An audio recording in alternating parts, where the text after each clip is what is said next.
Hi guys, welcome to the 9th episode of Uphaar NGO's official podcast. I am Nikita Chakravorty, the founder of Don't Call Me Princess, the footwear brand from Surat, and also your very famous host from the Rambling Teapot podcast.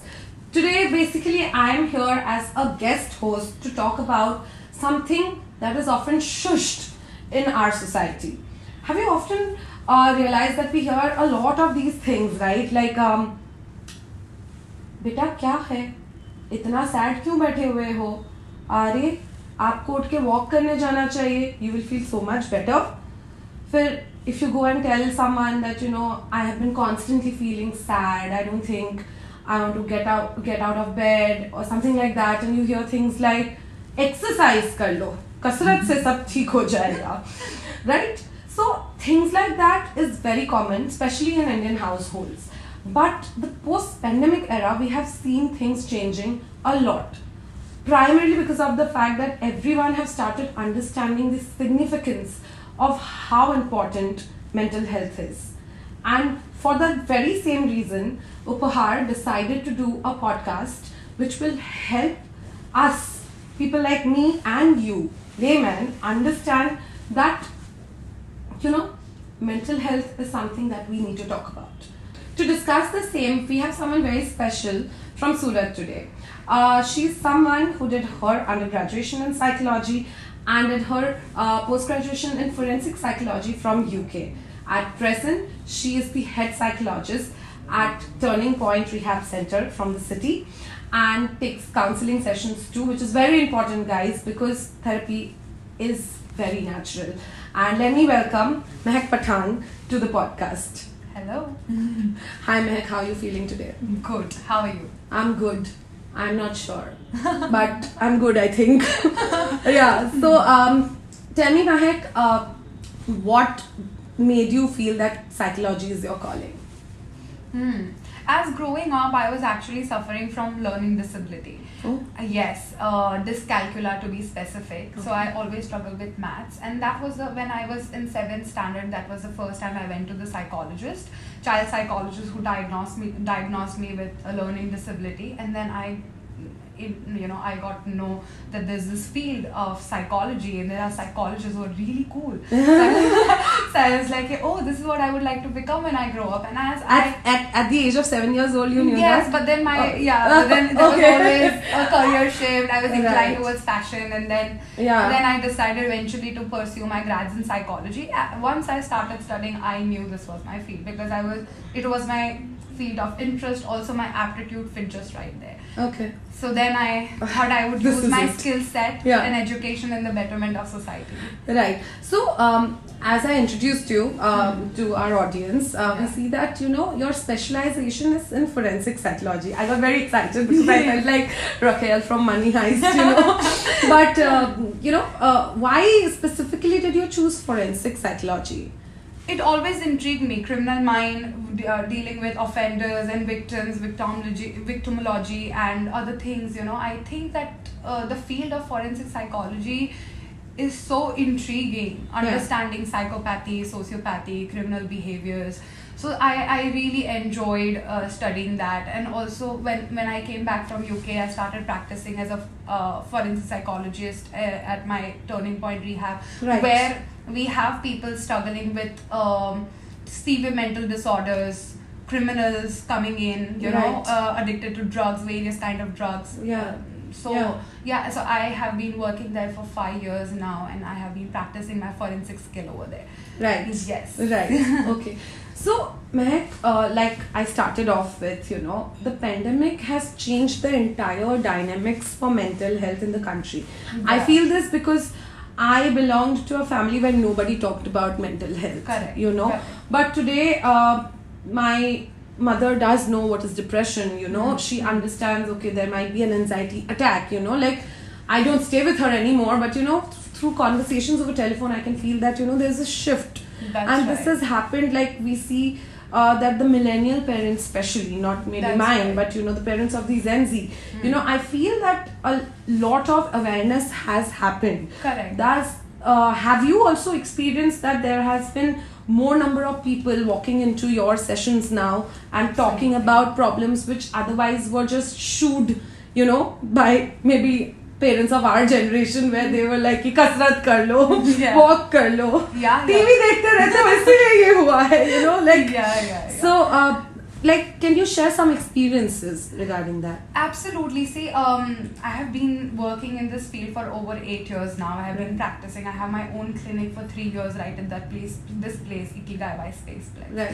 And what I have seen is a lot of my clients suffering from OCD, obsessive compulsive disorder, right. anxiety disorder, panic disorder. Right. After pandemic, they all earlier they had finished their counseling session, they had shown amazing recovery, but after pandemic they had to come back to the counseling sessions because of elevated levels of anxiety. Right. So it is evidently seen that pandemic has made things difficult for a lot of people. Some people are asking help and coming to seek help because they're aware of such services and not afraid of stigma. Yeah. But then there are so many people who are still struggling in silence, Right. People who have lost their loved ones, people who have struggled with careers, people who were supposed to go abroad and study, their plans have been, delayed. So I think the thing you're talking about, people who wanted to go abroad to study, or people who had joined new colleges, were moving cities, and suddenly they're just locked up. That's right. I think this is such a significant point. Like, for instance, my intern, she is from HR college, and right. 1.5 years of her college is gone, and she's still in Surat, right. and has not gone to Bombay, not seen the face of her college. Absolutely. People who are working outstation they have to come back. I came back to Surat because of that. That's right. Yeah, so financial issues not to mention. That is also people who suffered with health anxiety, people who already are anxious about their health, constantly have this fear that something's wrong with their body. Right. After pandemic, it has gotten worse.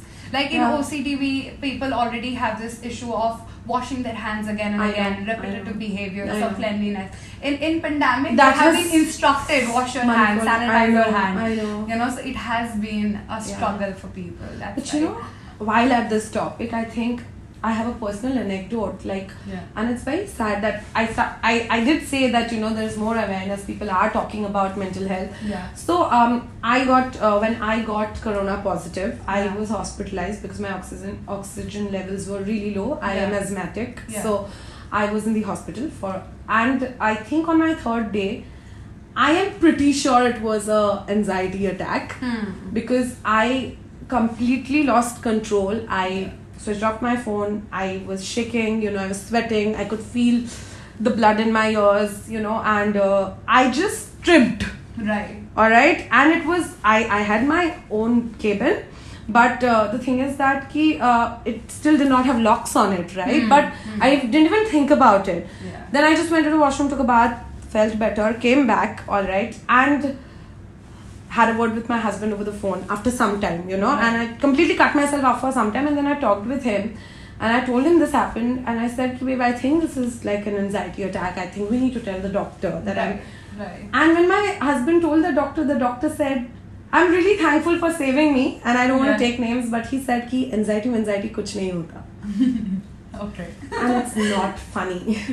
Yeah. It was not funny at that moment. It was not at all funny. I mean, I was in isolation. I had like this big room and I was alone, and I couldn't, my symptoms were very different. I couldn't eat and I was very pukish constantly. Yeah. So apparently there was some organ inflammation, which also happens as symptoms of COVID. That's so right.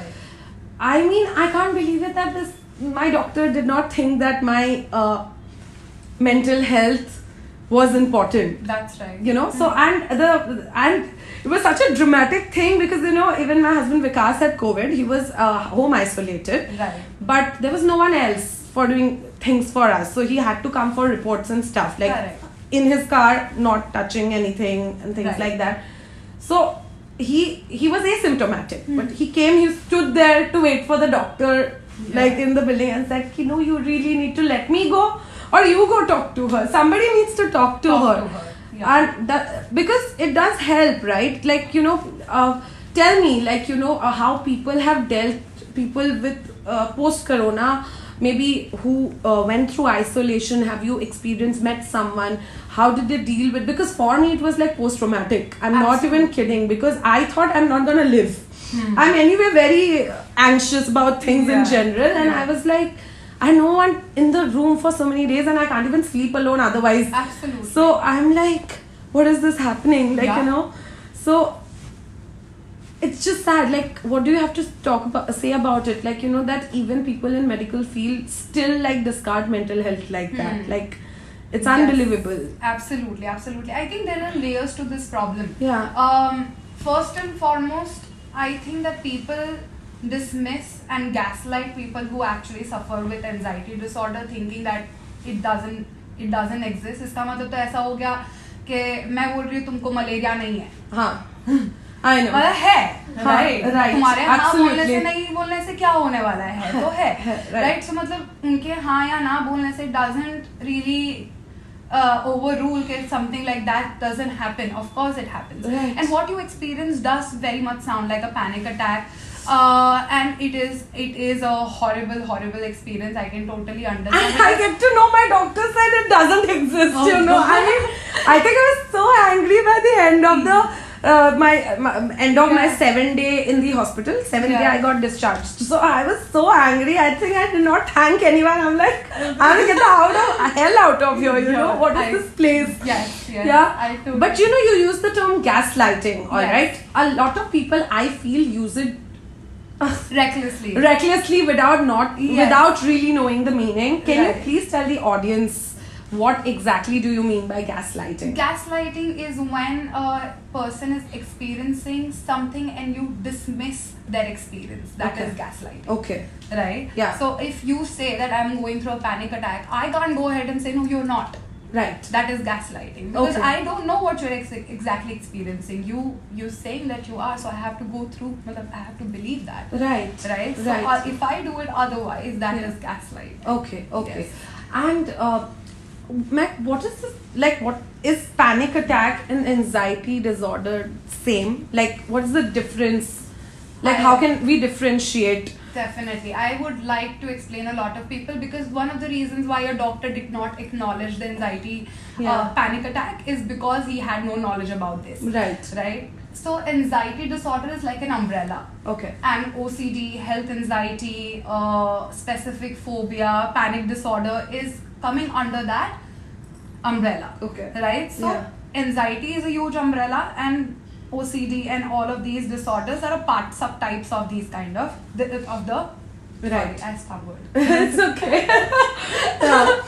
So anxiety is like an umbrella, and panic disorder, OCD, specific anxiety, specific phobia falls under the category. Okay. So anxiety and depression. So these are the most common disorders that people experience. Every week I have a new client suffering from either anxiety or depression. And in depression, what happens is an individual experiences negative thoughts about past, and in anxiety, an individual experiences negative thoughts about the future. Okay. It could be very generic or very specific, but it's usually is negative thought patterns, jumping to conclusion, worst case scenarios, making assumptions. And then on the basis of these thoughts, your body basically starts. So your body basically have a fight, flight or freeze response without any external stimuli in the environment. For example, if there is a snake here in front of us, I'm gonna run or try to kill it. Right. Yeah. But here, the snake is not actually there. Yeah. It's only in my the thought. head. Yeah. What if the snake comes? Yeah. Right. And automatically I experience the same physiological reaction. Now that is anxiety. Right. Yeah. So related to this, now I think despite my doctor completely rejecting that I got an attack, but I think one thing that helped me deal with this time was I used to get food from home. I would not eat hospital food, so Vikas would come.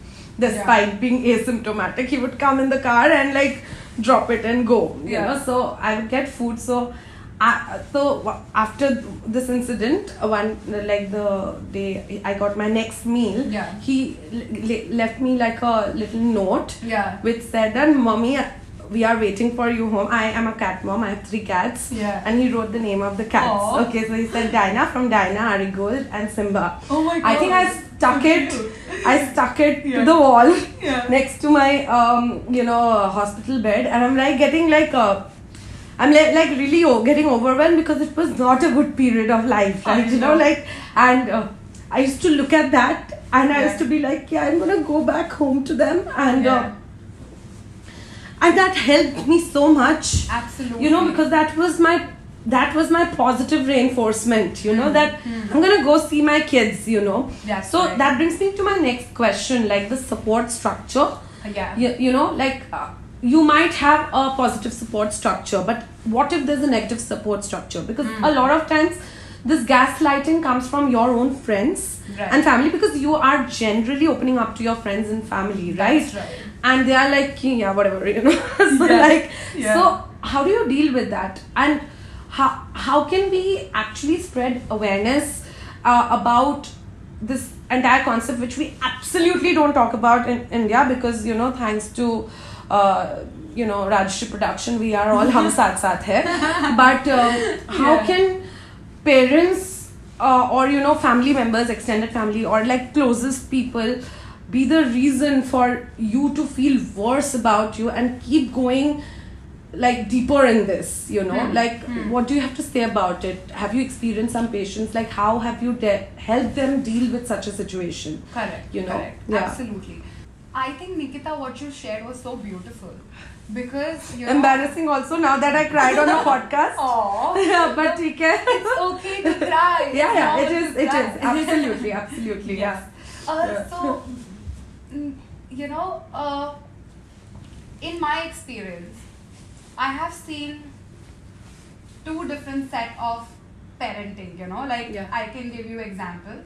One client, it may be almost the same age group, right? And one client's family is extremely supportive. The parents are well educated, are doing the needful, bringing the child to the counseling sessions, taking measures to change their behavior, so that they could promote and help their recovery, right? And other set of parents whose children are probably not even comfortable talking about their problems to them. Absolutely. Right? Yeah. And even if they do, they are being denied or disqualified, or they're just taken, like kuch nahi zyada soch rahi hai, kuch nahi hota hai sab. Aisa sab, and then I have seen that recovery is much harder for the clients whose family and environment is not supportive. Right. I think that generalizing that problems, anxiety is there. I mean, it exists and it's normal, and people should really be openly talking about it. That will help us cure this problem on a deeper level. Acceptance will help us cure this problem on a deeper level. Right. Also, I kind of think, I totally forgot what I was going to say. Yeah, but I have something that I want to ask. Like, the thing which you said about, talking about it.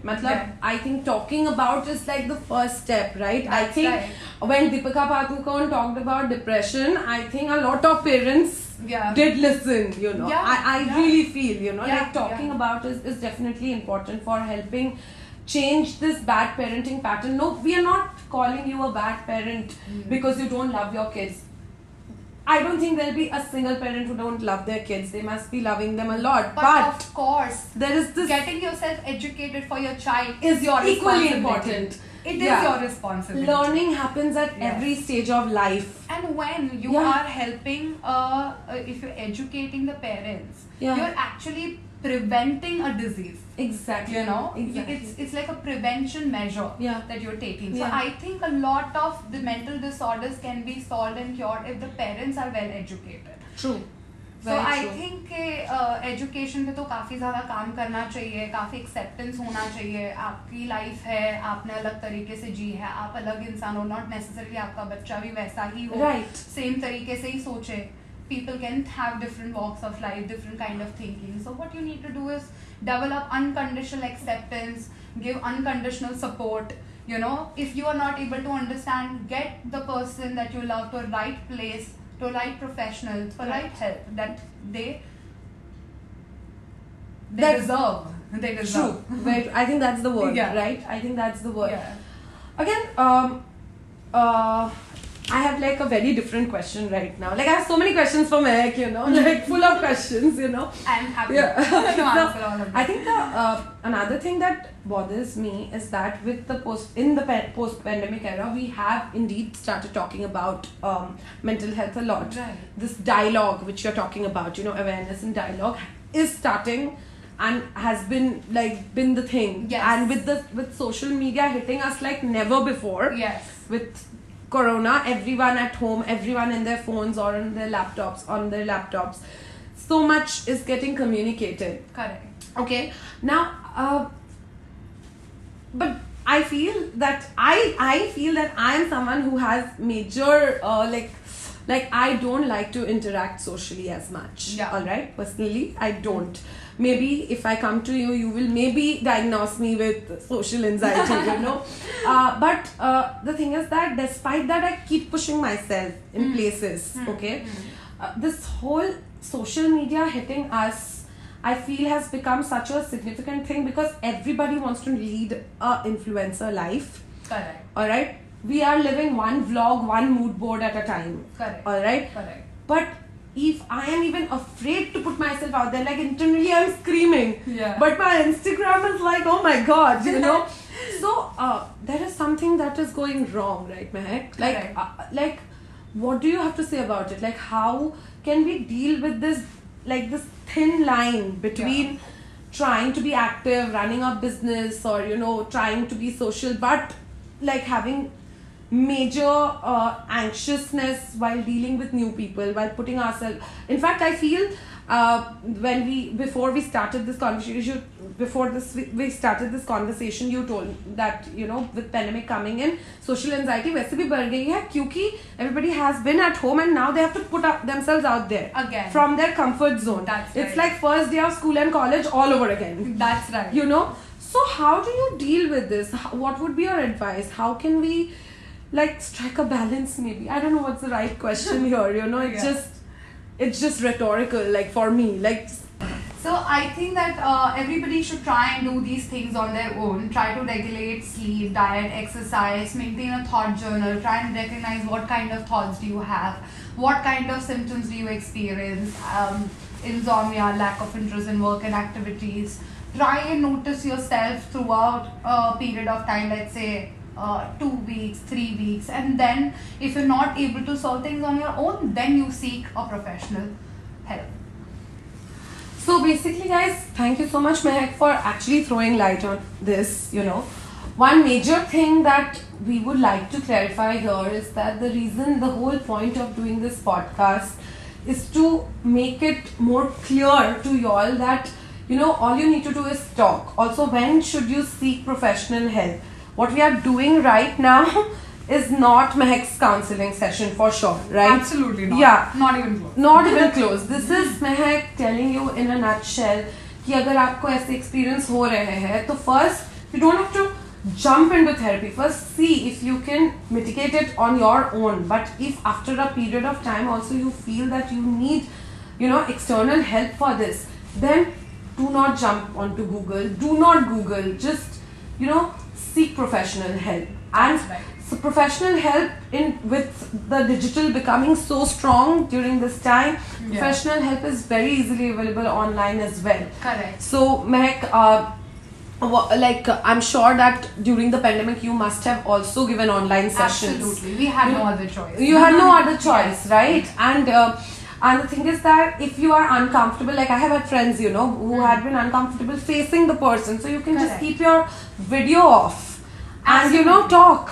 Just talk until you feel comfortable enough to actually, you know, show your face to your problem. Give a face to your problems, Absolutely. I feel, right? Yeah. Absolutely. See, it really depends on you what you're comfortable with. You can also go for texting therapist. You can also go to audio counseling session, video counseling session, or face-to-face counseling session. But it should be your choice. It shouldn't be because of your insecurities. Because a lot of times, what I have seen is that people have a lot of stigma. Okay, what if ये psychologist जाके दूसरों को बता देगी कि you know I've been coming to therapy या मेरे issues बाहर हो जाएंगे, लोग मुझे judge करेंगे. Honestly speaking, जब आप struggle करते हो कोई आपके आंसू पूछने के लिए नहीं आता है. So इसलिए you shouldn't really give a shit about what people think दूसरे लोग क्या बोल रहे हैं. हाँ. And I think another major thing is that psychologist is under the oath of maintain anonymity. Absolutely. They are not gonna go and disclose it. Obligated. Like we have ethically as well rule of privacy, confidentiality. So I think rest assured, you don't have to worry about psychologists judging you or revealing your piece of information. It's your safe space. Yes. And all you need to know that when to knock on that door, I think. Absolutely. And I think the whole reason we did this podcast, why Uphaar, invited, I think me, because I'm so emotional. They maybe expected that I'm gonna cry in the middle of the podcast. It was not scripted, guys. Okay, do not judge me. I really felt very overwhelmed. Or judge, whatever. Yeah. It was a bad chapter of my life, but yes. So I think I feel very glad that I could actually come and speak this on camera. I cried in front of it. I think I feel lighter about something that. Glad. And I'm so glad that we did this together for Uphaar. Absolutely. This brings us to the end of this podcast. And again, I'm mentioning this, if you're facing or any of these symptoms of whatever, anxiety, depression, OCD, or anything, bipolar, whatever it is, do not Google. Please try and understand what's happening. Try and mitigate. If not, seek professional help. This is in no way us trying to tell you कि ये आपको है या नहीं है. Correct. So yeah, that's us for today. And you can always reach out to Mahek if you have something more, like technical to understand in terms of mental health. And as for me, you can just catch me at Rambling Teapot again. Yeah. All right. Bye, guys. क्या हो रहा है? Oh. Thank you so much. I'll go on. Thank you so much, Nikita, for having me, hosting me here today. Follow us on Instagram, psychologist Mahek. Yeah, and follow us on Instagram, the Rambling Teapot. And thank you, NGO Uphaar, for giving us this opportunity to talk. So follow Uphaar also on Instagram. Follow Uphaar. Follow Mahek, follow Rambling Teapot, and follow Don't Call Me Princess Official, the footwear also. See, such nice neon shoes, right? Bye, guys. Bye. Thank you so much, guys. Yeah, bye.